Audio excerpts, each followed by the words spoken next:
In case there is anything that you want to say, you can raise your hands or you can write in the messages. So now this screen will be turning off and I'll be shifting to the main screen, I mean the study part. So if you have anything, you can raise your hand or you can write in the messages, which I'll be seeing after some time. Okay, fine. So I am Dr. Shivashish Gupta. I'll be talking about general action of drugs. Part 1 and part 2 I'll be covering today.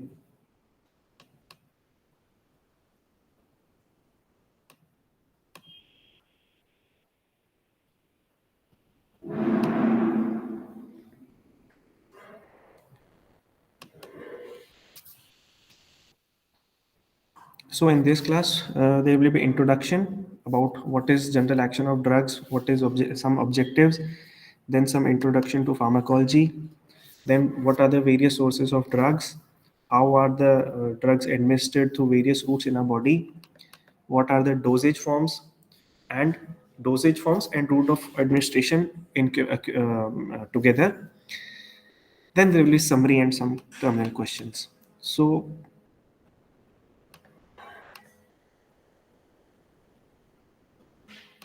yeah, introduction. So pharmacology, it's a Greek word. Jisme pharmakon means the drug and logos means discourse. That is how it goes in our body and what it does to our body. This all is included in the pharmacology. Uh, जैसे अगर हम इसके mechanism of action की बात करें तो that is known as pharmacodynamics, and अगर हम इसकी एब्जॉर्प्शन, डिस्ट्रीब्यूशन, बायो ट्रांसफॉर्मेशन की बात करें तो it is known as pharmacokinetics.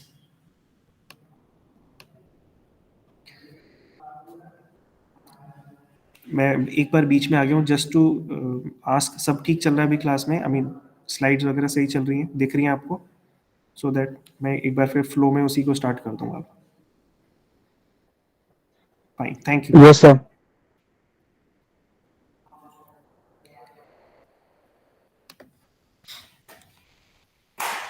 So objectives are, after you are done with this unit, you should be able to enumerate various sources of drugs. You should be able to discuss the advantages and disadvantages of different routes of drugs administration, and you should be able to know the difference between different dosage and their specific uses. So the supreme health body is WHO, World Health Organization. WHO says drug is any substance or product that is used or intended to be used to modify or explore physiological system or pathological state for the benefit of the recipient. ठीक है, कोई भी चीज़ हम जो ले रहे हैं हमारी बॉडी में, जो हमारी बॉडी की फिजियोलॉजी चल रही है उसको चेंज करेगी, या हमारी बॉडी में अगर कोई डिजीज़ है, कोई पैथोलॉजी है, कोई एबनॉर्मल कंडीशन है, उसको बेनिफिट करने में हेल्प करेगी जो भी उसको रिसीव कर रहा है.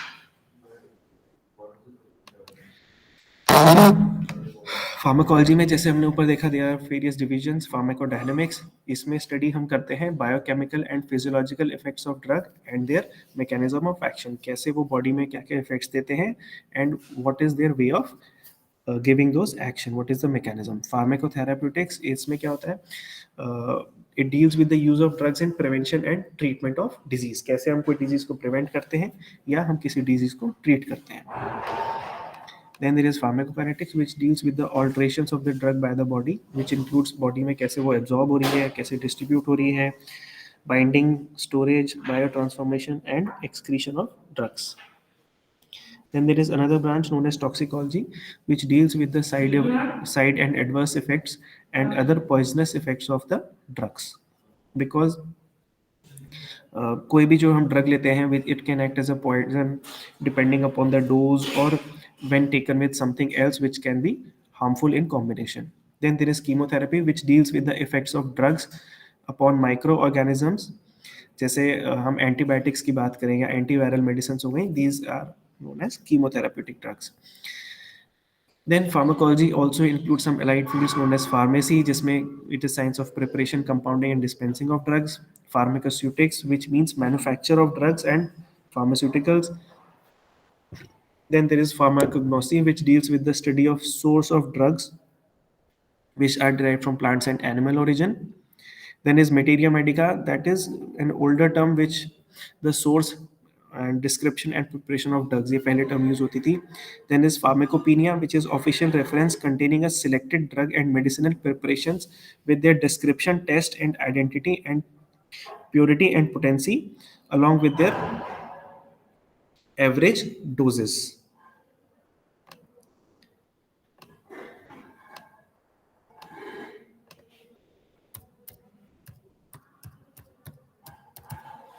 I'm sharing my number. In case there is any issue or in case communication is lost in between, you can give me a call on this number.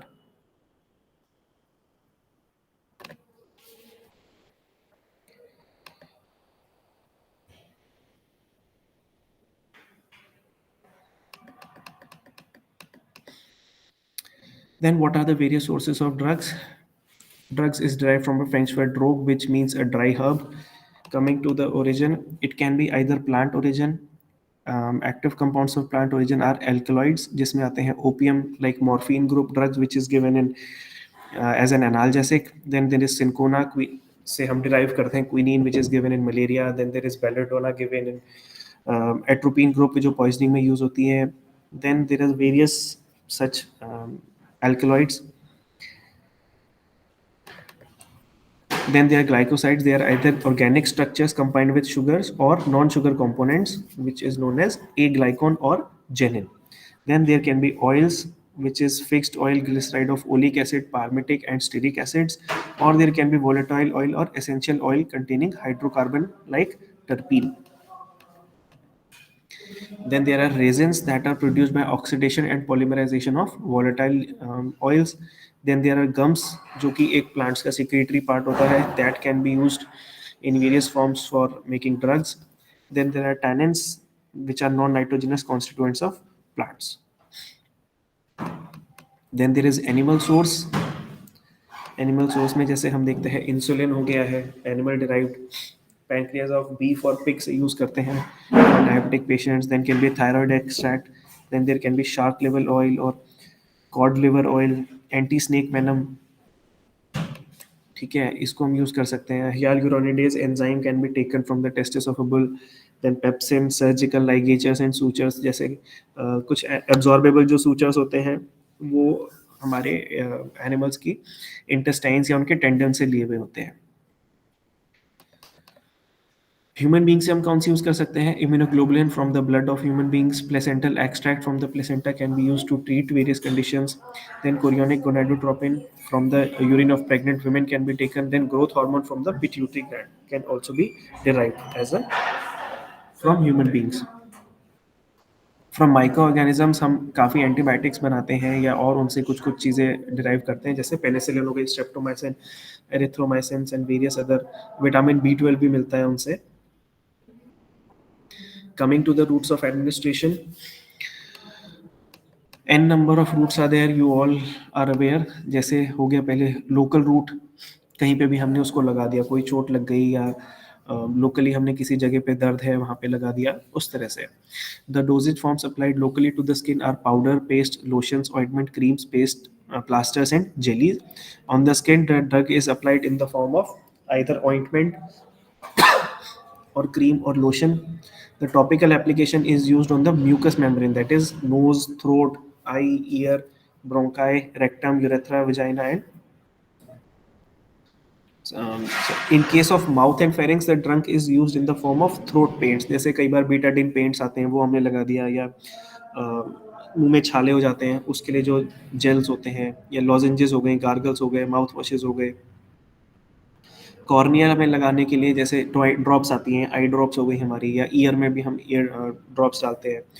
Bronchial mucosa में अगर हमें कुछ देना है तो उसके लिए हम इनहेलेशन जो हम डालते हैं, जैसे साल्ब्यूटामोल का नेबुलाइजर ले लिया.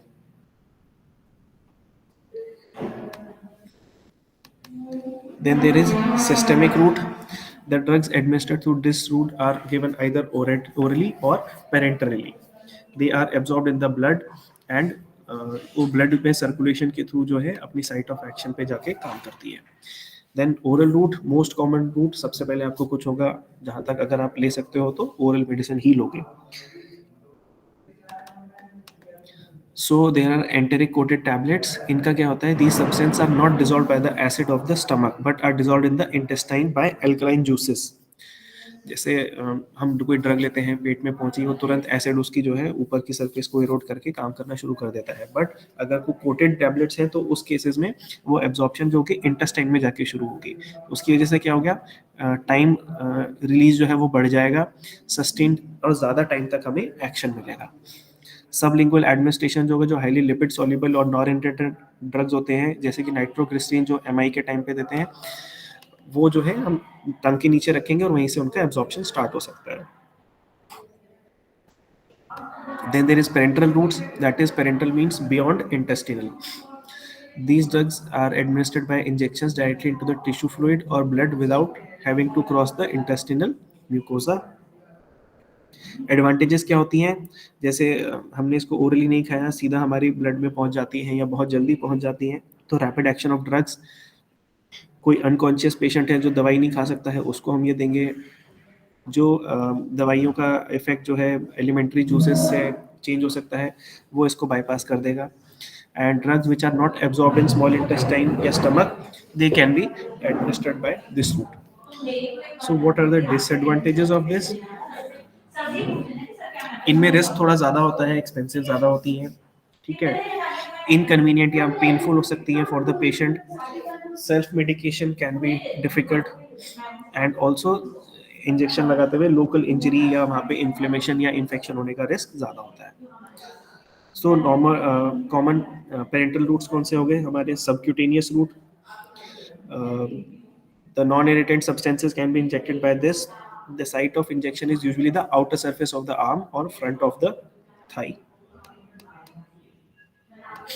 देन इंट्रामस्कुलर, आप जानते हो कितने ही इंजेक्शंस लगते हैं, यूजुअली डेल्टोइड पे लगते हैं या ट्राइसेप्स पे लगते हैं या ग्लूटियस मैक्सिमस पे या रेक्टस फेमोरिस, इन मसल्स पे हम लोग ये लगाते हैं.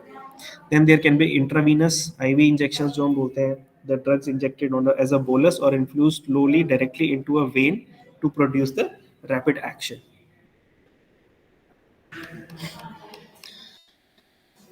Then intradermal like BCG vaccine जो है वो हम इंट्राडर्मली देते हैं, या कोई भी अगर हम चीज़ को टेस्ट करते हैं, जैसे मोन्टूक्स टेस्ट भी करते हैं, वो हम इंट्राडर्मली लगा के उसके बाद हम उसकी सेंसिटिविटी चेक करते हैं. इंट्रा आर्टेरियल हो गई, this route is given for basically diagnostic purposes. Then intrathecal और इंट्रास्पाइनल यूज, ये हम जो एनेस्थीसिया होते हैं उसके काम में दे सकते हैं, स्पाइनल एनेस्थीसिया देने के काम में इसको यूज कर सकते हैं, इस रूट को. देन दिस इंट्रामेडुलरी जो कि है, blood is occasionally given by this route, blood देने के लिए इंट्रामेडुलरी रूट को यूज करेंगे. देन इंट्राकार्डियक, कभी हार्ट फेलियर की तरफ जा रहा है तो पेशेंट को सीधा हार्ट की वॉल में जो है हम लोग लॉन्ग नीडल लगा के एड्रेनालिन दे सकते हैं. सो इंट्राकार्डियक रूट भी हो सकता है. इंट्रापेरिटोनियल हो सकता है, पेरिटोनियल में दे देंगे because peritoneum is large, has got large surface area, so absorption is better depending upon the emergency. Then intraarticular, जैसे certain drugs can be administered directly into a joint. कहीं पे रिमोटाइड आर्थराइटिस है, किसी को pen रहता है, वहाँ पे उनको कोई इंजेक्शन देना है तो उस जॉइंट पे ही हम लोग दे देंगे, that is intraarticular.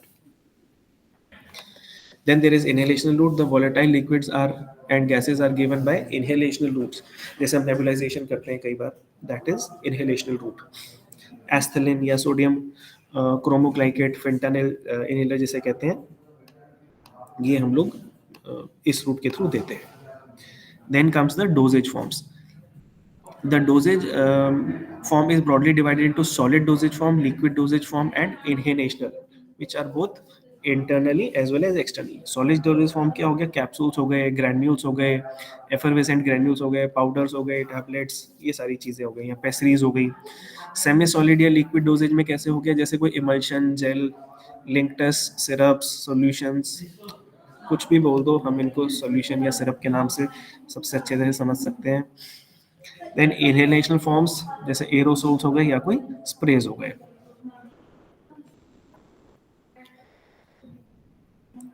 Then combining the both the dosage form and routes of drug administration, the dosage form is broadly divided into solid dosage form, liquid dosage form, and inhalational, which are used both internally as well as externally.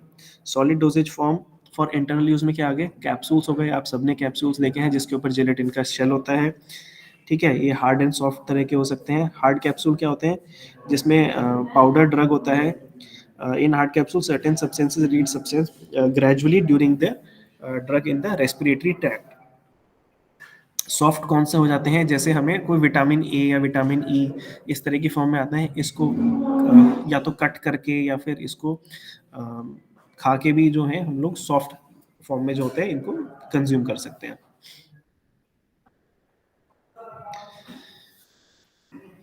Then there is granular form. These are mixture of active medicament like sugar and some flavoring agent and the moisture to produce a coherent mass, जो कि जो है हमारे body में एक granule की form में जाता है, जैसा पैरा अमाइनो सैलिसाइलिक एसिड के ग्रेन्यूल्स आते हैं। देन एफरवेसेंट ग्रेन्यूल्स, सबने इसको कंज्यूम करा होगा इनो पाउडर की फॉर्म में। Mixture of citric acid and tartaric acid with sodium bicarbonate, usually some sweetening agents.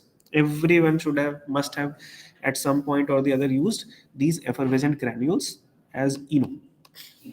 Then there can be powder, which are medicaments in dry form. The powders are of different types. ये सैशेज में आ सकते हैं, ठीक है, जैसे ORS powder हो गया या एफरवेसेंट पाउडर हो गया, जैसे कि हम इनो पाउडर को बोलेंगे। पाउडर विद मेटल, जिसमें मरकरी या चौक होता है, जो कि उल्टी कराने के काम में आता है, परगेटिव के लिए होता है, ताकि कोई पॉइजनिंग के केस में कोई जो हमारी बॉडी में केमिकल है वो बाहर निकल जाएगा। That's it. Then there most common is tablets, most extensively used solid dosage form containing granulated or powdered drugs that are compressed or molded into different shapes. गोली लंबी होती है, छोटी होती है, पतली होती है, सब वेरियस शेप्स में उसको डाल सकते हैं। Then various types of tablets क्या हो गए, सिंपल टैबलेट्स जो कि जल्दी टूट जाती हैं, जैसे हम जानते हैं एस्पिरिन की गोली। कुछ होती हैं जो इजीली डिसॉल्व हो जाती हैं, जैसे Disprin. Some are score tablets, जैसे उनके बीच में लाइन होती है, इनको हम आराम से तोड़ के छोटी डोजेज में ले सकते हैं। देन देयर आर लॉजेंजेस, जैसे किसी को खांसी हो रही है, स्ट्रेप्सिल्स वगैरह हो गए, ये सारी चीजें लॉजेंजेस की फॉर्म में हो गई। Then there can be pastilles, are solid medicament intended to dissolve slowly in mouth and are softer than the lozenges की तरह होती है, बट उनसे थोड़ा सॉफ्ट होती हैं। Then there is chewable tablets हो गई, जैसे विटामिन सी की गोली हो गई या डाइजीन की गोलियां हो गई हैं। Then there is buccal or sublingual tablets which are chewed and placed under the tongue, जैसे नाइट्रोग्लिसरीन जो MI के केस में देते हैं। Then there are implants, कई जो हम लगा सकते हैं फॉर लॉन्ग एक्शन, स्किन पे लगा दिया, स्किन के नीचे, बेसिकली ये तो स्किन के नीचे लगते हैं, ठीक है, जैसे ये डीऑक्सीकॉर्टोन एसीटोन होता है, it is used for contraception. कुछ होते हैं जो हम पैचेस लगा देते हैं, ठीक है, जैसे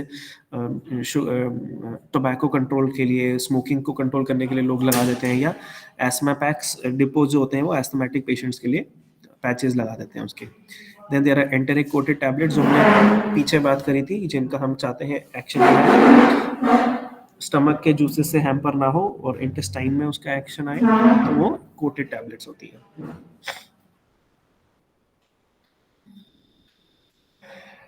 Then there are solid dosage form which are externally used in the form of colloids, ठीक है, फ्लूइड प्रिपरेशंस होती हैं ये,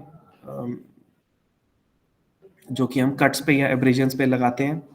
then there is dusting powder, जो कि आप सब जानते हो फंगल के लिए जो हम यूज़ करते हैं, dusting powder, clotrimazole powder and all. Then insufflations are dusting powders consisting medicaments that are blown by insufflators through various body cavities के थ्रू हम उसको बॉडी में डालते हैं। Then there are suppositories, जो कि ग्लिसरीन जेलेटिन जेलीज की form में होती है।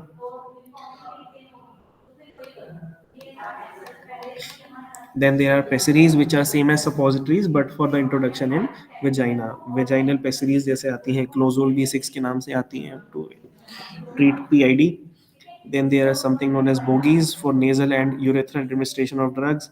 Then ear cones होते हैं, कोन में लगा के उसमें कान में कोई दवाई डालनी है वो डाल सकते हैं। Then there are plasters, ठीक है, मस्टर्ड प्लास्टर या capsicum plasters. Then semi solid या लिक्विड डोजेज फॉर्म में आती हैं, elixir liquid, oral preparation of potent or nauseous medication which are pleasantly flavored and colored with suitable agents. Then there are emulsions which are kind of fat or oil in water, ठीक है। Then there are gels जैसे Digene gel हो गया. Then there is linctus syrups जो हो जाते हैं sugar और ग्लिसरीन को कंबाइन करके. Then there are mixtures of various liquid and oral preparations. Then paediatric drops can are there बच्चों के लिए solutions. Nothing new in this. Again syrups. Then there are tinctures होते हैं जो कि हम लोग कहीं पे लोकल एप्लीकेशन के लिए उसको यूज कर सकते हैं.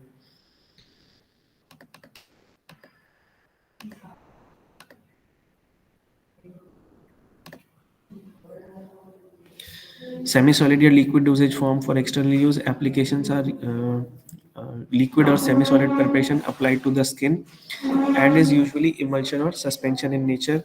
Then there are creams, there are eye, ear or nasal drops. Enemas जो होते हैं these are solution या suspension या emulsion of medicament जो कि rectum में लगाते हैं to clear off the fecal matter. Then there are gargles or aqueous solutions for the treatment of throat infections. Then there are irrigators which are used to treat urinary bladder या vagina या less oftenly the nose infections. Then there are jellies which are transparent, translucent, non-greasy medicated semi-solid used externally जैसे lignocaine jelly हम लोग use कर सकते हैं.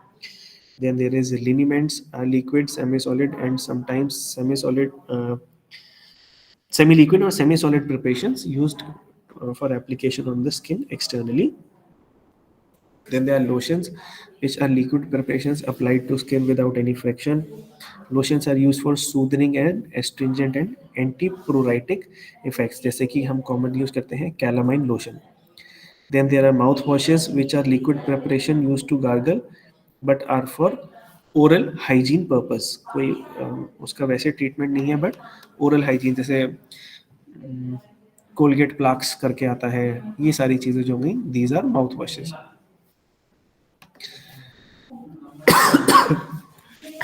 Ointments, these are semi-solid greasy preparation for local application of the skin, rectum and mucous membrane. कई ointments के form में हम इनको use करते हैं. Then there are paints which are liquid preparation, throat paints, paste, basically similar चीजें repeat हो रही हैं बार बार. Then there is inhalation form जिसमें हो जाएगा aerosol जो हमने ऊपर बात करी थी एस्थेलिन या फिंटाल. And then there are sprays. They are preparation of drugs in oil or water, usually administered by nebulizer.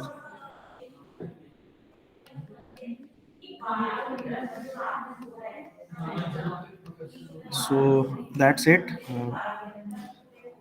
We can take a 5-7 minutes break.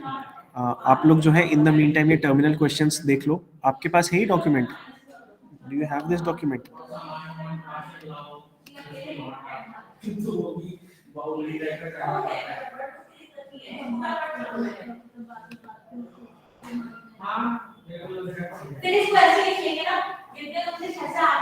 आवाज आ रही है? Nobody is responding.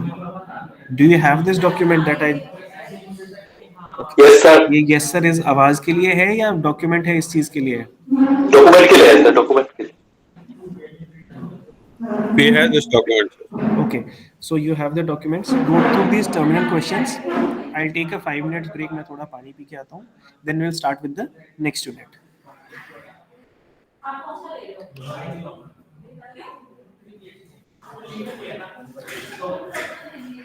ठीक है, अभी मेरी घड़ी में 10:37 हो रहा है. We'll meet at 10:45.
की मैं जो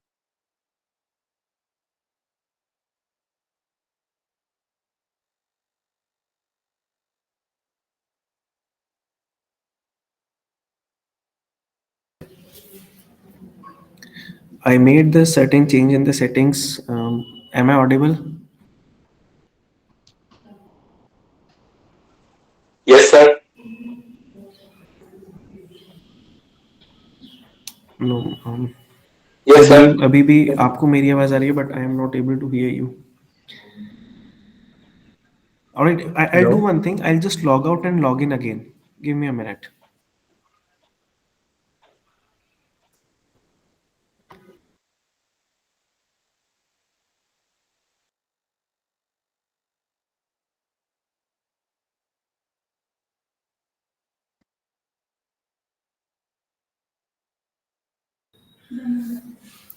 अभी आवाज आ रही है? Yes, sir. Yes, sir.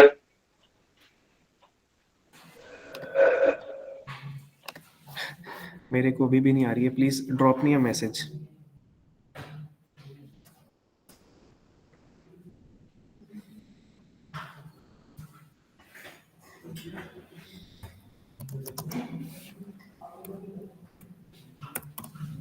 Okay, so let's start with the class again.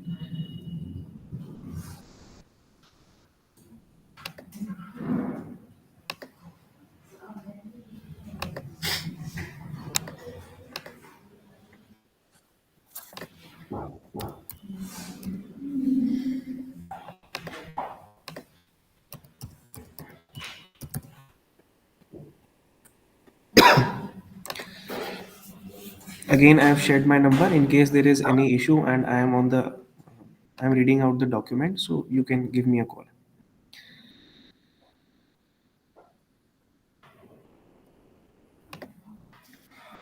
So, coming back to the topic, general action of the drugs, part 2.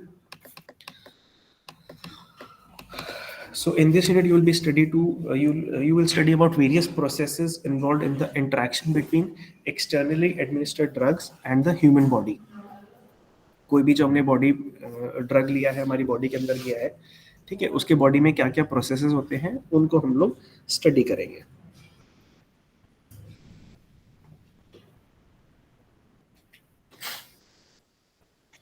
The objectives is to explain the principles of pharmacodynamics and pharmacokinetics, the factors that affect drug action, explain the rational or fixed dose combination, the factors affecting dose plasma concentration, and explain the precautions required during dose selection for any individual patient. Pharmacodynamics, जैसे कि हमने पहले पिछली class में देखा था, pharmacodynamics is the study of drug effects which can be either in the biochemical form और in the physiological form and their mechanism of action. कैसे कोई ड्रग जो है हमारी बॉडी में एक्ट करता है और हमारी बॉडी में क्या क्या चेंजेस लाता है, बायोकेमिकल फॉर्म में या फिर हमारी फंक्शनिंग में, हमारे physiological changes. When the drug reaches its site of action, it has a pharmacological effect which may be responsible for eventual therapeutic and also responsible for the adverse effect as well as some other effect which is not of clinical importance. हमने कोई दवाई दी है, मान लो किसी को fever है, paracetamol दी, तो therapeutic effect क्या हो गया कि उसने फीवर को कम कर दिया. ठीक है. एडवर्स रिएक्शन क्या हो सकता है कि मान लीजिए गैस्ट्राइटिस हो गया किसी को तो वो दवाई लेके, एंड अदर इफेक्ट हो सकता है जैसे कि थोड़ा सा हल्की से नींद आ गई. I am giving just an example, ऐसा नहीं है कि पैरासिटामोल से नींद आती है, ठीक है, तो हल्का सा हो गया, नींद आ गई, ठीक है, कोई बात नहीं, हमें कोई ऐसे सिग्निफिकेंट नहीं है, इंपॉर्टेंट नहीं है वो चीज़. So this is all about pharmacodynamics, sites and mechanism of drug action. So drugs which act only at the site of application, हम उसको कहते हैं localised region and term as local और टॉपिकली एक्टिंग ड्रग्स, जैसे ointment, paste, creams, local anaesthetic. Second type क्या हो गई, systemic, मतलब हमने उसको बॉडी में लिया, वो ब्लड सर्कुलेशन के थ्रू हमारे बॉडी के वेरियस पार्ट्स पे जाके जो है अपना इफेक्ट दिखाएगी. The second type of action is systemic और general actions which produce their action after absorption. For example general anaesthesias act centrally after absorption, antibiotics हो गए, एंटासिड्स हो गए, and many other drugs that act systemically. जो हमारे body system में जाके act करती है। Then effects of drug action क्या हो सकते हैं? It may be stimulation. Stimulation मतलब किसी को प्रोवोक करना। Stimulation is an increase in selective activity of specialised cells which increase the secretion from the glands. मान लो थायराइड प्रोडक्शन कम था, हमने थायराइड की टैबलेट्स ली, उसने थायराइड सिस्टम को इफेक्ट कर दिया, तो थायराइड बेटर क्वांटिटी में रिलीज होने लगा। ठीक है। Then there can be depression. क्या हो सकता है? कोई हमारी बॉडी का कहीं पे कुछ चीज ज्यादा प्रोड्यूस हो रही है, उसको भी कम करने के लिए हम लोग क्या करेंगे? डिप्रेशन इफेक्ट आ सकता है। इट इज रिडक्शन या decrease in the activity of specialised sales.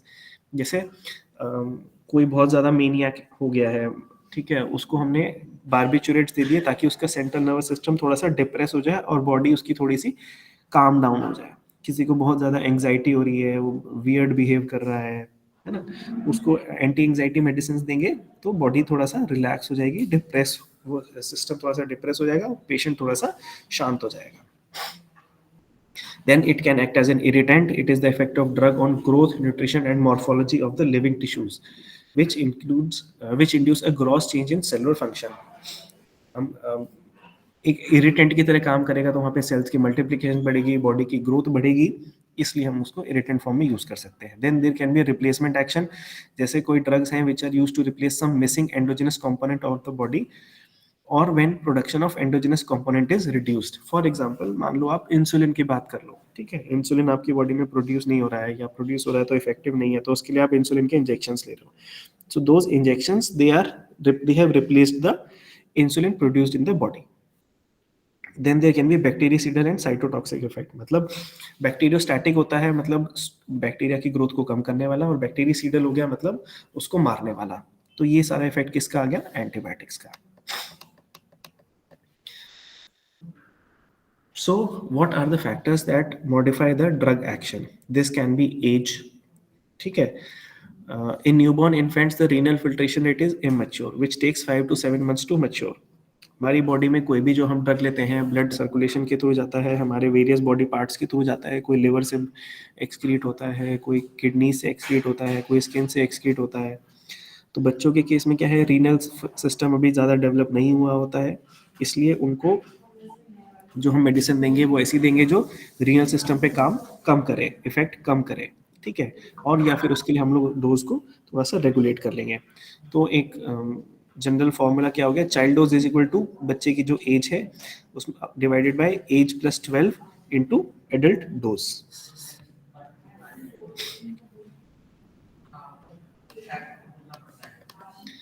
Then, based on body size and weight, the average adult dose refers to individuals of medium body build. For example, for obese or lean individuals, these dose may vary. So, adult dose जो है उसको आप individual के wait से multiply करो divided by 70। तो ideal weight हमने लिया है 70। अगर किसी का वेट 100 है तो ऊपर 100 आ जाएगा, नीचे 70 है तो उसकी डोज ज्यादा हो जाएगी। अगर उसका वेट कम है तो उसकी एडल्ट डोज जो है वो कम हो जाएगी। Dose can be calculated more accurately by body surface area, but it is not very feasible. Simple is body weight, very commonly used. हमारी बहुत सी मेडिसिन की जो डोजेज होती हैं हम ऐसे ही याद करते हैं, पैरासीटामोल 10 to 15 mg पर kg बॉडी वेट पर डोज। तो हमारे पास अगर 500 ग्राम का 50 किलो का बंदा है तो 50 इंटू 10 5000, सॉरी, अगर हमारे पास 10 mg की हमने टैबलेट ली है, 10 mg पर kg वेट है और 50 किलो का है तो हो जाएगा हमारे पास 500 mg। तो एवरेज 50 kg वाले को 500 mg। एंड हर ड्रग के साथ क्या होती है, उसकी मैक्सिमम भी आती है कि किसी इंडिविजुअल को कितने से ज्यादा डोज नहीं देनी है। ऐसा नहीं कि मान लो किसी में आ गया पैरासीटामोल, एक बार में किसी का वेट बहुत ज्यादा तो उसको 500 mg या 625 की जगह आप 650 की जगह आप सोचो कि मैं 1500 कैलकुलेशन से आ रही है, तो नहीं, इतना भी नहीं करना है। Then there is gender. Females require lower dose than males. Drugs given during pregnancy can affect the fetus, so that is also need to be considered.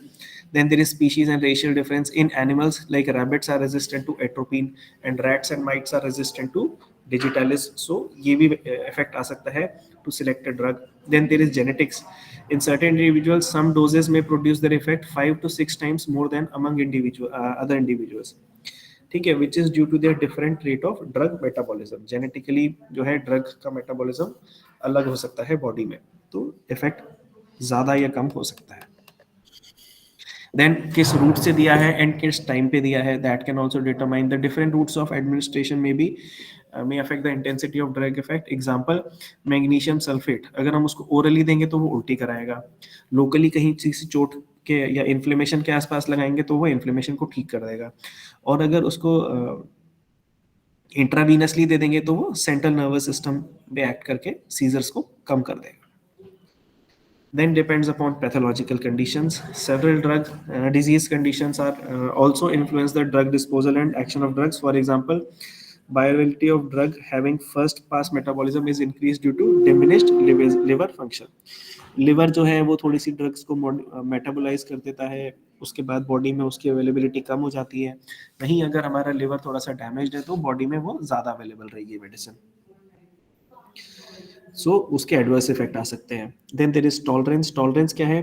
Is a condition when there is requirement of higher dose of a drug to produce a given response. For example, कोई depression की दवाई अगर खा रहा है तो initially उसको थोड़ी डोज में काम आने लगेगा, बट अगर वो रेगुलेटेड डोजेज में नहीं लेगा तो उसको क्या हो जाएगा, ज्यादा डोज देनी पड़ेगी to get the same effect. Then there is drug resistance. ये बेसिकली एंटीबायोटिक्स की केस में होता है। जो हम एंटीबायोटिक्स लेते हैं, माइक्रोबियल्स बैक्टीरिया जो होते हैं वो उसके लिए रेजिस्टेंट हो जाते हैं, सो इसीलिए हम लोग एंटीबायोटिक रेजिस्टेंस सेंसिटिविटी टेस्ट करते हैं, जिसमें पता चलता है कि कौन ये जो बैक्टीरिया है ये कौन सी दवाई को सेंसिटिव है। Accordingly we select a antibiotic.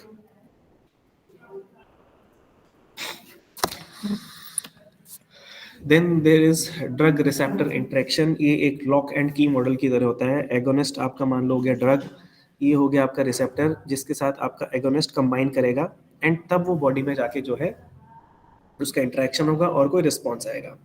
Antagonist क्या होता है? जो दिखता तो कुछ एगोनिस्ट की तरह ही है, रिसेप्टर आपके ड्रग की तरह ही है, बट थोड़ा सा चेंज होगा और वो उस जगह पे आके रिसेप्टर पे आके बैठ जाएगा।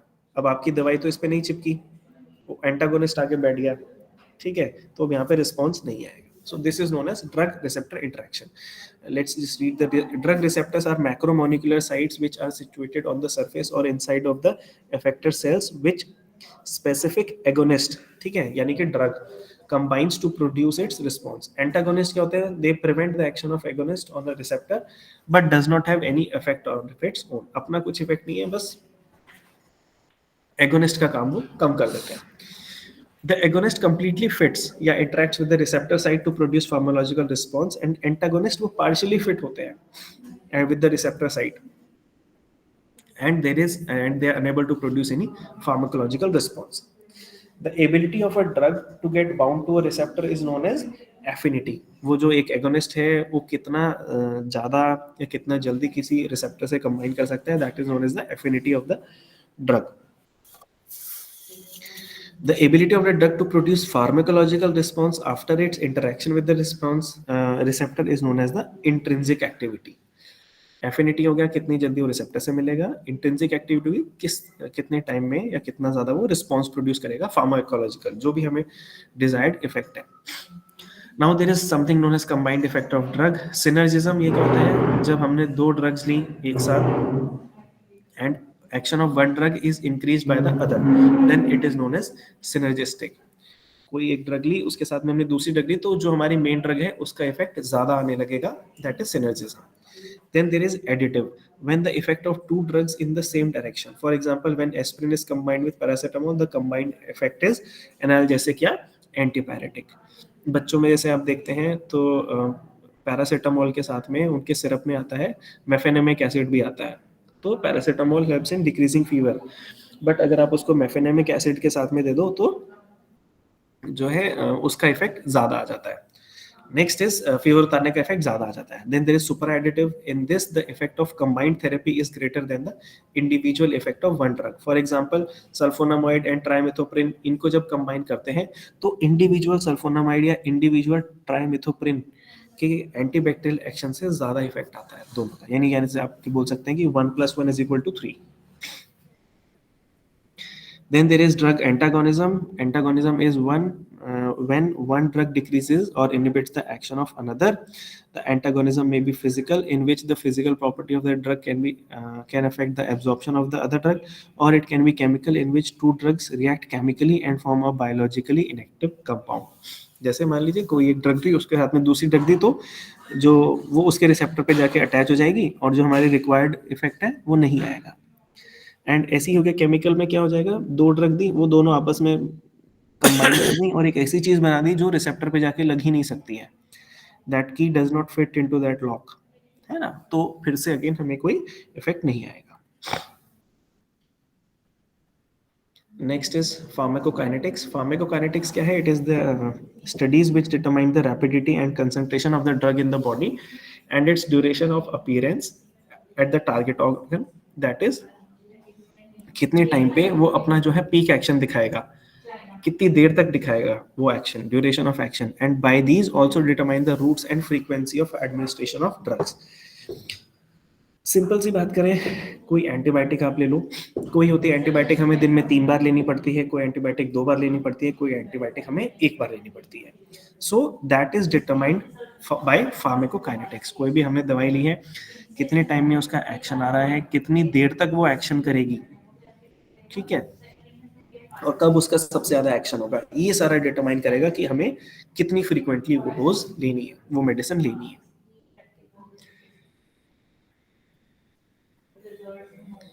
Bioavailability of a drug, of any drug is defined as the rate and extent of absorption. हमारी बॉडी में कितनी जल्दी वो एब्जॉर्ब हो रही है, हमारी ब्लड सर्कुलेशन में आ रही है, एंड कितना जल्दी आ रही है और कितनी ज्यादा आ रही है, that is known as the bioavailability. The excretion of drug has been known to take place through different routes like kidneys, skin, lungs, and alimentary canal. Now, this is the various process in pharmacokinetics. आपने कोई drug administer किया, वो blood के में उसकी concentration बढ़ी, वो target organ पे गई और वहां पे जाके उसने फार्माकोडायनेमिक इफेक्ट दिखाया, यानी जो भी बायोकेमिकल या फिजियोलॉजिकल चेंजेस थे वो उसने कर दिए वहां पे, ठीक है, वो आपको थेराप्यूटिक इफेक्ट आ गया.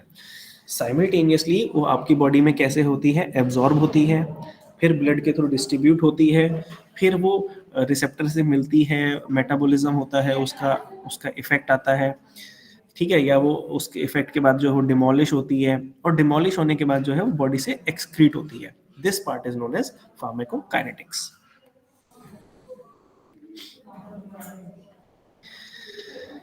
Next is absorption. The absorption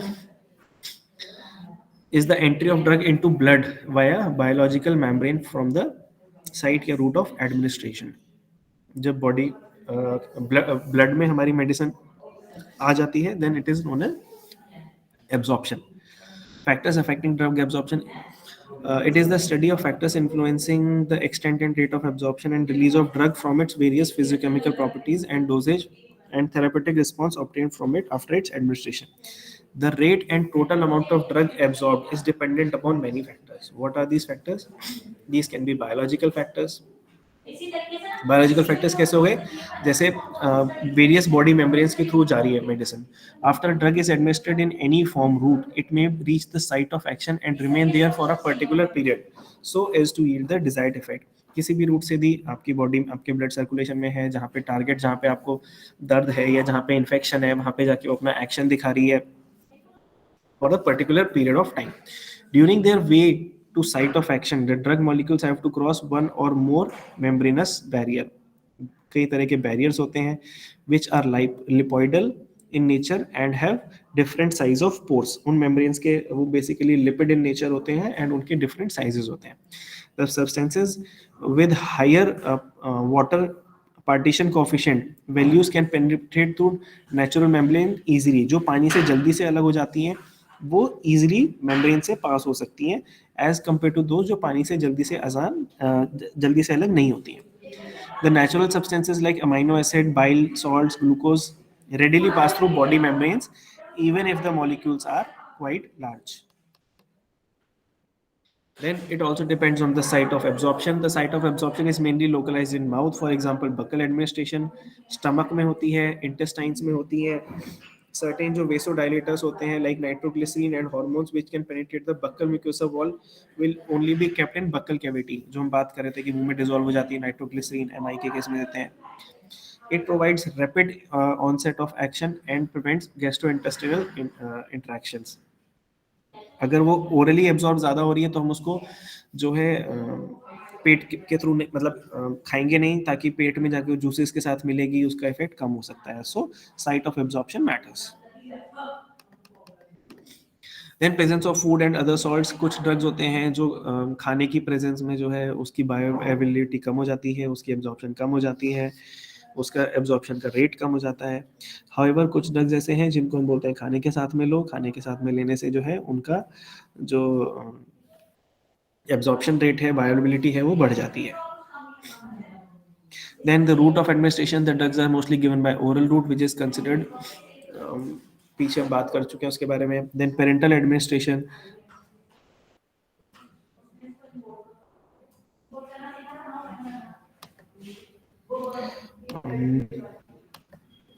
आवाज आ रही है? I just heard something in my earphone. I hope the connection is not lost.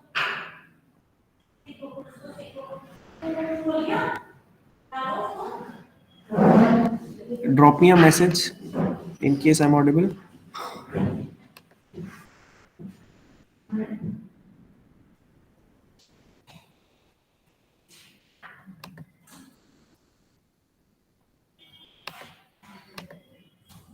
Okay.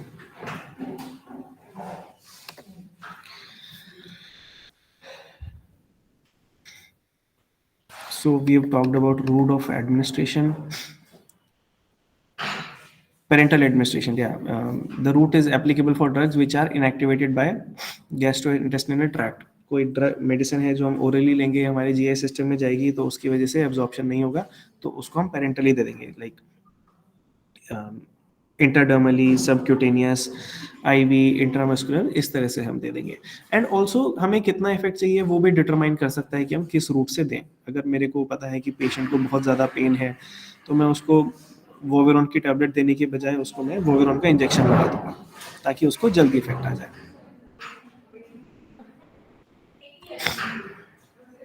Then inhalational administration, the absorption of drug takes place through lungs and absorbing membrane is very thin and surface area is quite large.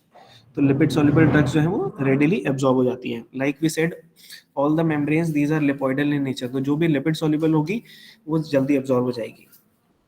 Then topical administration, it is employed for local action in the form of ointments, creams and jellies. Rectal administration जो है it is वो हम उसको rectum में रख देते हैं for maybe it can be a painkiller or glycerine tablets for giving enema and all. Then physiochemical factors हो गए, जिसमें क्या हो गया, they affect the absorption and lipid solubility, dissolution rate, salt from complexation, viscosity and drug stability in the GIT, जो basically very physiochemical nature हो गई है. इसमें क्या आ गया, lipid solubility dissociation constant. The drug solution of a weak acid in stomach will be more unionized form, which is more lipid soluble. तो जो more lipid soluble हो गई वो easily absorb हो जाएगी stomach में. Then there is dissolution rates. All the drugs in any solid form or suspension when administered with first change into drug solution in the body. So जितनी जल्दी वो body में solution form में आ जाएगी उतनी जल्दी वो absorb या उतनी जल्दी उसका effect आने लगेगा. Then viscosity, अगर viscosity ज़्यादा होगी तो dissolution रेट जो है वो कम हो जाएगा. Viscosity कम होगी तो dissolution rate ज़्यादा बढ़ जाएगा. Then there can be pharmaceutical factors like aqueous solutions. The aqueous solutions are most quickly absorbed. जो aqueous solution की फॉर्म में होगा वो जल्दी absorb होगा. Solid फॉर्म में अगर हम बात करें तो पाउडर्स जो होते हैं वो जल्दी aqueous solution में आ जाते हैं तो जल्दी absorb हो जाएंगे. Capsules डिपेंड करता है किस तरह का कैप्सूल है, हार्ड कोटेड, सॉफ्ट कोटेड, या टैबलेट जो है एंटेरिक कोटेड है, कैसी हैं. This will determine the dissolution of the medicines. Then bioavailability, जैसे हमने बात करा of any drug it is the rate and extent of absorption.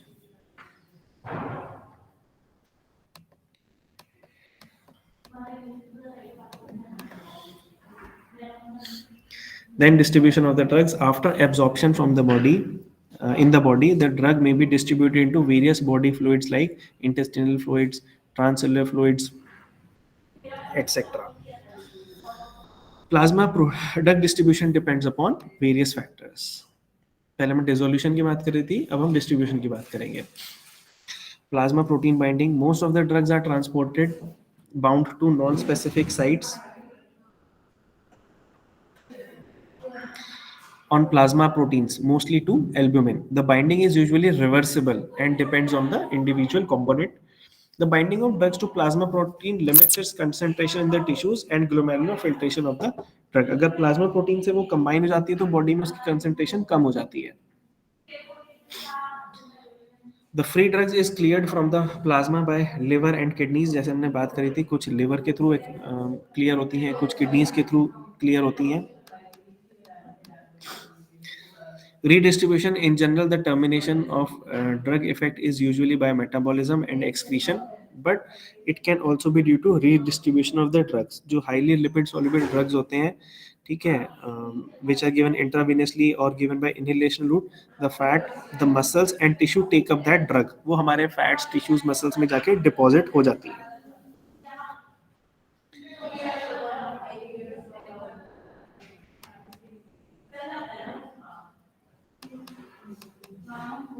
Blood brain barrier, the जो हमारा ब्रेन में जो हमारी ब्लड सर्कुलेशन होती है, तो वहाँ पे एक बैरियर होता है which is known as blood and brain barrier. The capillary endothelial cells in the brain, small extracellular space, sheet of glial cells lining the capillaries and the myelin sheath together constitute the barrier, so called the blood-brain barrier.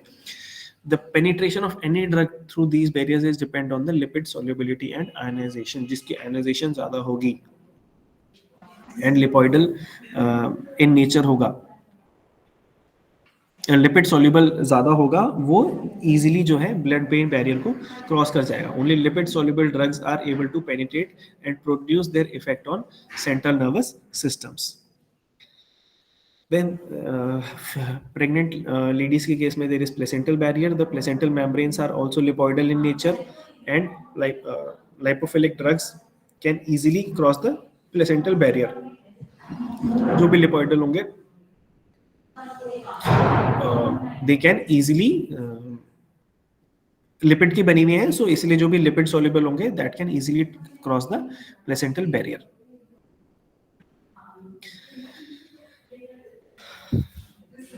Now talking about the metabolism of drugs. The metabolism of the drug means chemical alterations of the drug in the body. That is, drugs are converted into their metabolites. Drugs को हमने break down कर दिया है and are now more polar than the parent compound. आपने गोली खाई थी, वो कुछ नहीं कर सकती थी, but वो अब जो है metabolize हो गई है, अब उसका हमारी body में effect आएगा. Now, what are the factors that affect the drug metabolism? Age is a factor. Infants and older tend to be more sensitive to the action of drugs. Nutrition हमारा कैसा है, प्रोटीन और calcium deficiency जो है वो drug metabolism को empire करती है. Then there can be various disease conditions like patients with liver disease may exhibit an increased sensitivity to many drugs. क्यों? क्योंकि लिवर में जो है, हम बात कर रहे थे, लिवर को अगर हमारा काम ठीक से नहीं कर रहा है तो ड्रग को ठीक से मेटाबोलाइज नहीं करेगा, ठीक है, और हमारी बॉडी में वो बहुत ज़्यादा रहेगी अवेलेबल, तो उसकी वजह से जो है टॉक्सिक इफेक्ट्स आ सकते हैं. Then there can be hormonal effects. Hormones of adrenal glands, thyroid and pancreas exert various action on metabolism of drugs. Then genetic factors या species का जो difference है that come into action. जैसे हमने पीछे देखा था rabbit और mouse के केस में देखा था. तो ड्रग जो है सारा कुछ काम करने के बाद now it needs to be excreted out of the body. जैसे खाना हमने खाया, पेट में गया, ठीक है, ब्रेक डाउन हुआ, ब्लड में एब्जॉर्ब हुआ, ठीक है, उसने अपना एक्शन किया, जो भी आपको एनर्जी देनी थी, प्रोटीन देना था, वो सब दिया, और उसके बाद बचा कुचा खाना जो है वो जो है रीनल या रीडिस्ट्रीब्यूशन भी हुआ.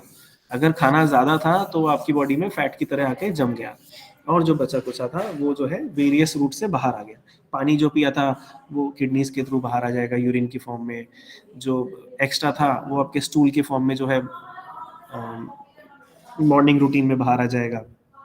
इसी तरह से ड्रग्स, रीनल एक्सक्रीशन होता है उनका। The kidneys serve as the primary and major organ for removal of most drugs which is constituted by micro units known as nephrons, जो हमारे रीनल सिस्टम का जो बेसिक यूनिट हो गया।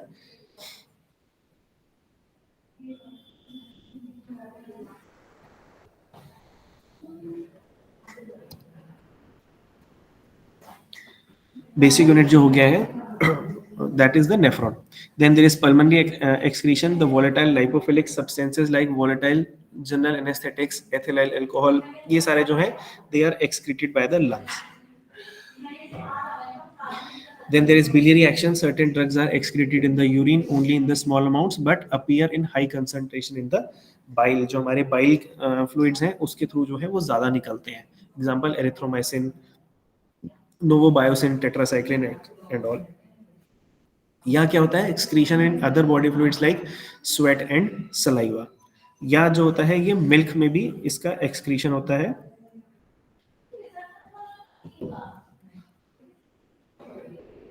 तो इसी वजह से जो है बहुत से ड्रग्स जो हैं वो लैक्टेटिंग मदर्स में हमें देखने पड़ते हैं कि किस हिसाब से दें कि बच्चे को उसका इफेक्ट ना आए, या अगर बेबी मान लीजिए अंडरवेट है तो और हम तो उसकी वजह से भी हमें मदर की डोजेस को रेगुलेट करना पड़ता है। अगर मदर को ज्यादा डोज देंगे तो अंडरवेट बेबी में ज्यादा इफेक्ट उसका आ सकता है।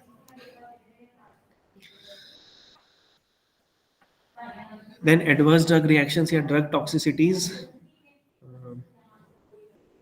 This is very important to know कि किसी भी ड्रग का क्या एडवर्स इफेक्ट हो सकता है।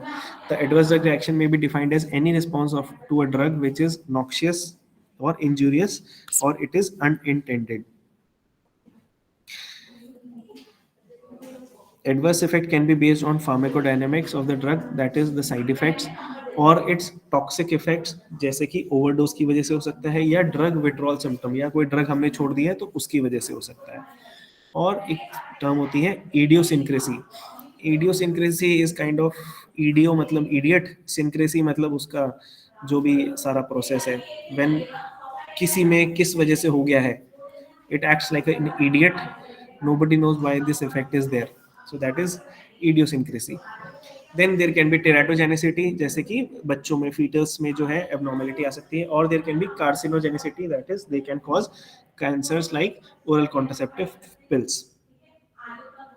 और there can be iatrogenicity, मतलब कोई जो ड्रग ली उसकी वजह से कोई डिजीज हो गई।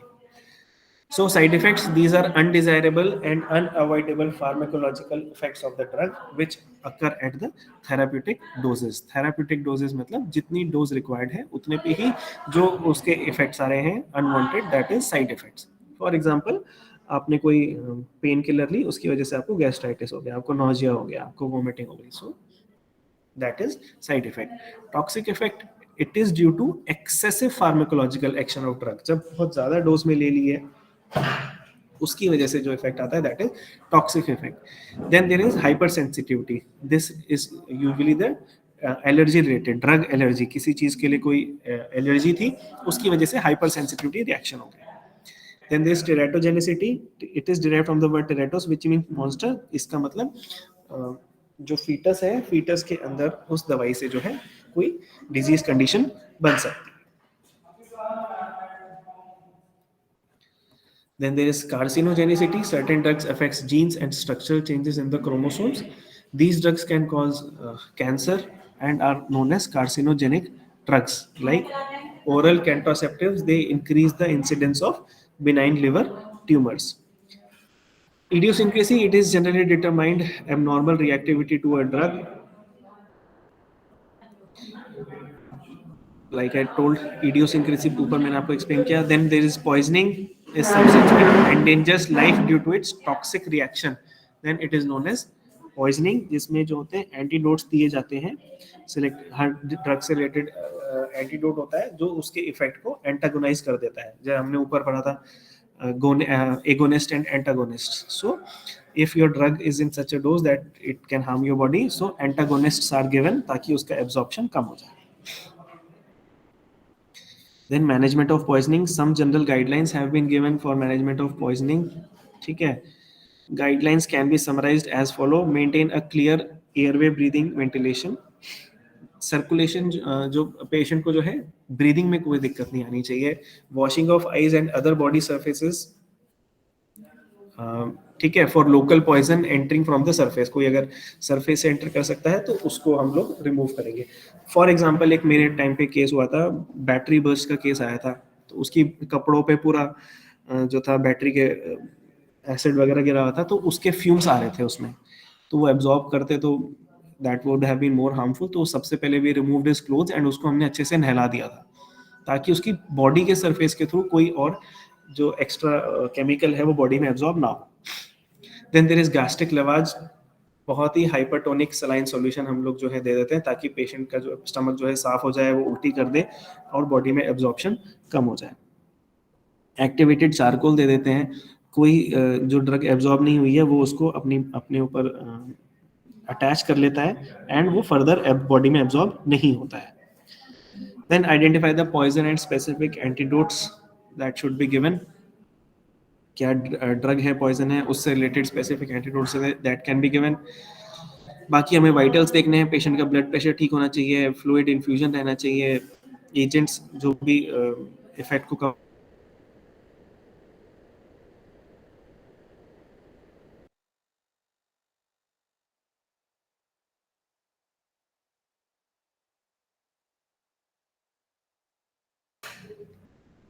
Forced diuresis. यूरिन ज़्यादा से ज़्यादा पास रहा हो उस पेशेंट को. अगर यूरिन ज़्यादा से ज़्यादा पास हो रही है तो ड्रग जो है यूरिन के थ्रू बाहर निकल जाएगा बॉडी में से. हीमोडायलिसिस, ब्लड डायलिसिस करके जो है ब्लड में से एक्स्ट्रा ड्रग को बाहर निकाल के ब्लड को हम फिल्टर कर सकते हैं.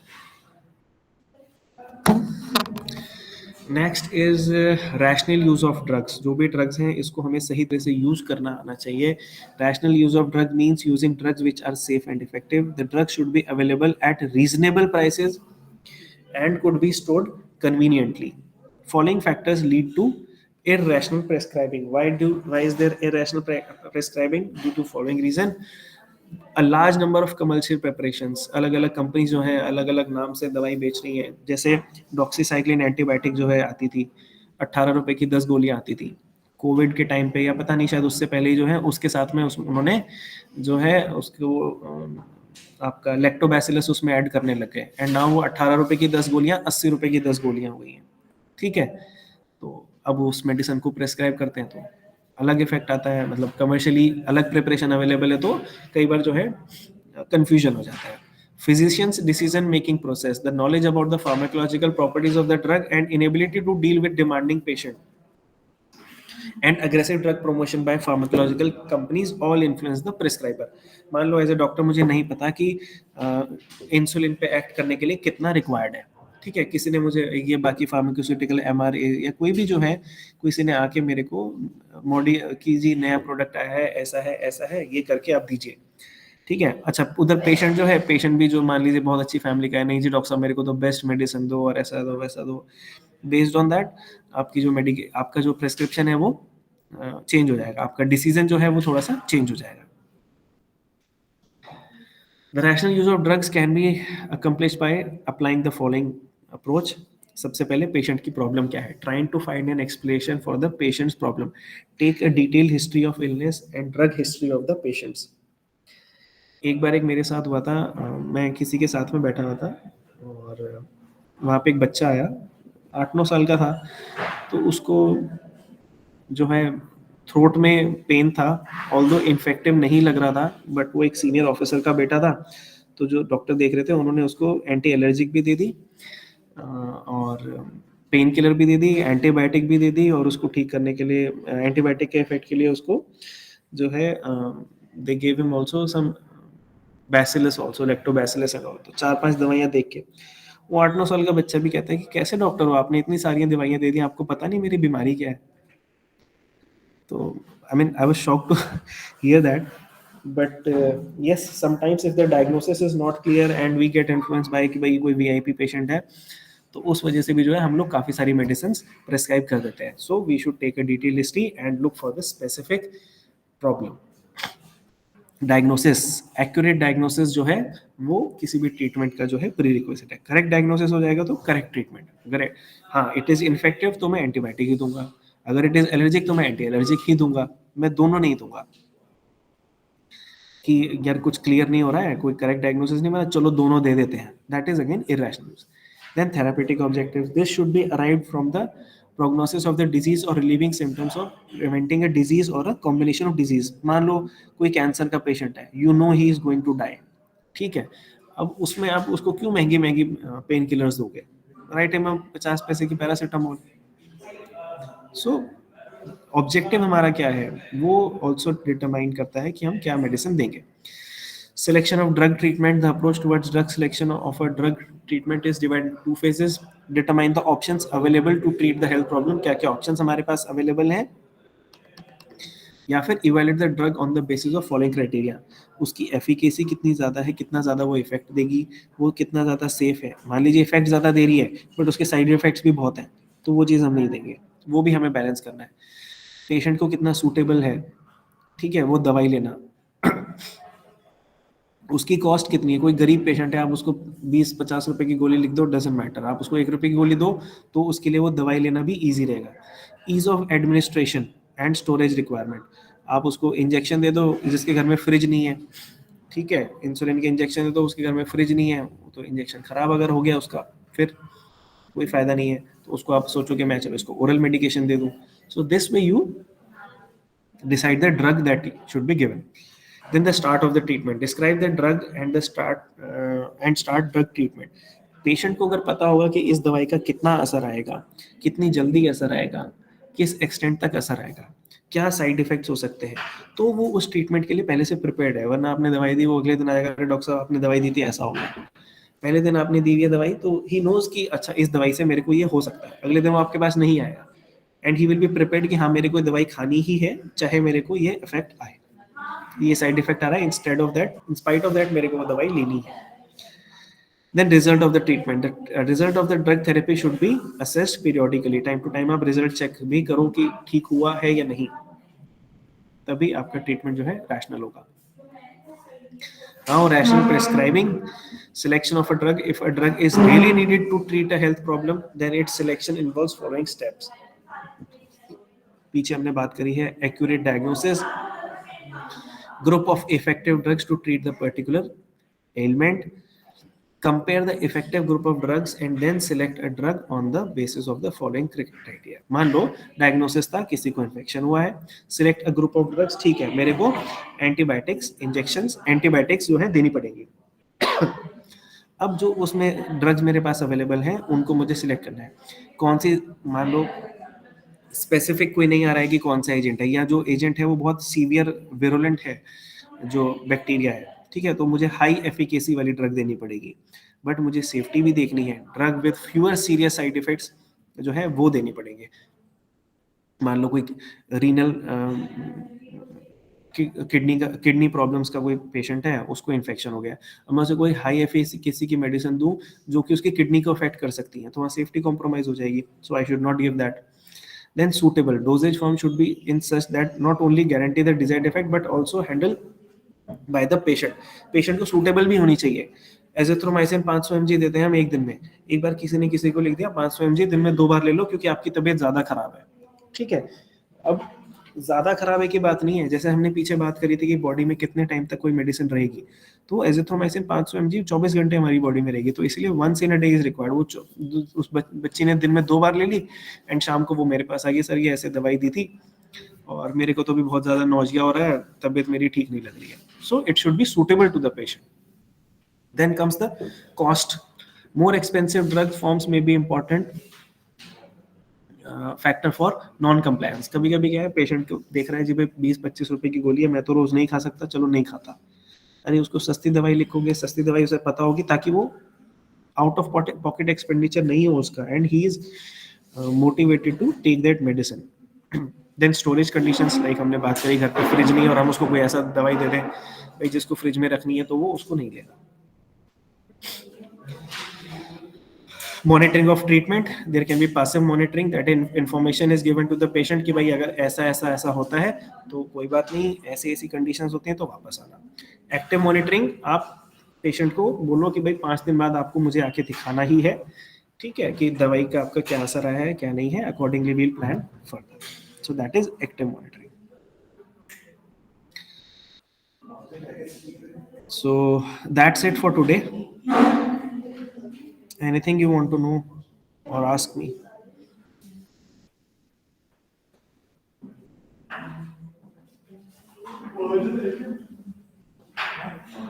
Abhi, somebody say something. I have made a few changes in my settings. Maybe now you'll be audible. Hello. Yeah, Rahul. Yeah, now I am Audible, sir? hear you. Okay.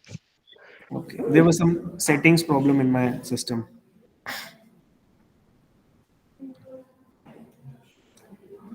तो आपकी attendance होती है या this is considered as your attendance? Do I have to do anything else?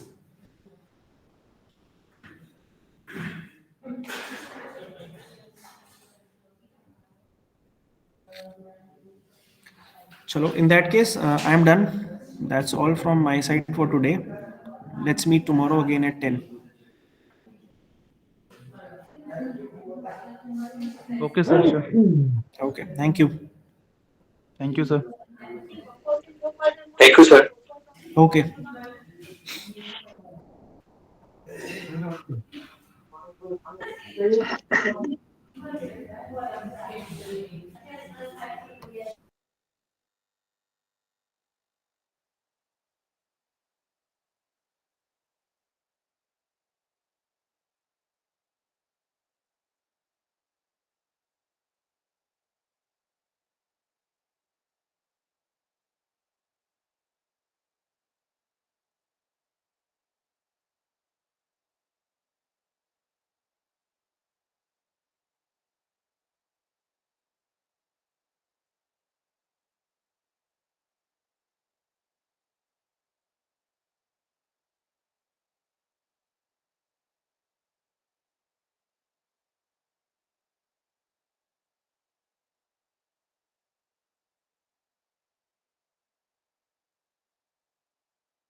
Hello, sir.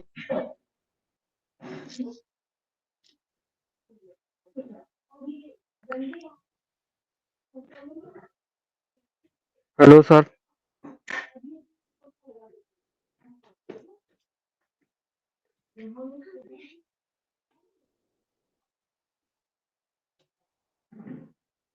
Hello, sir.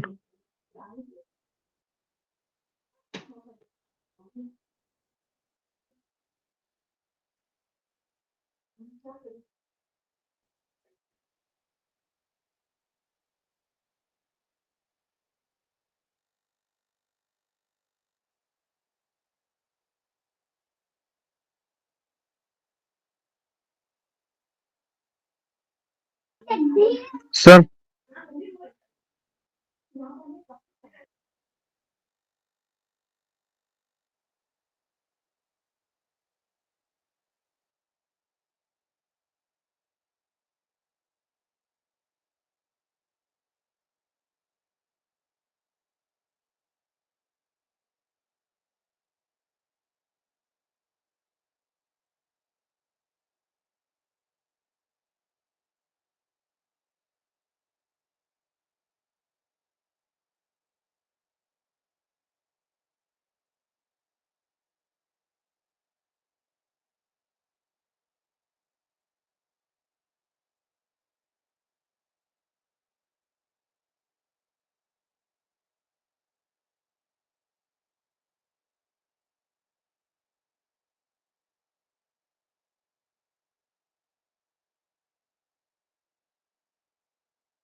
sir,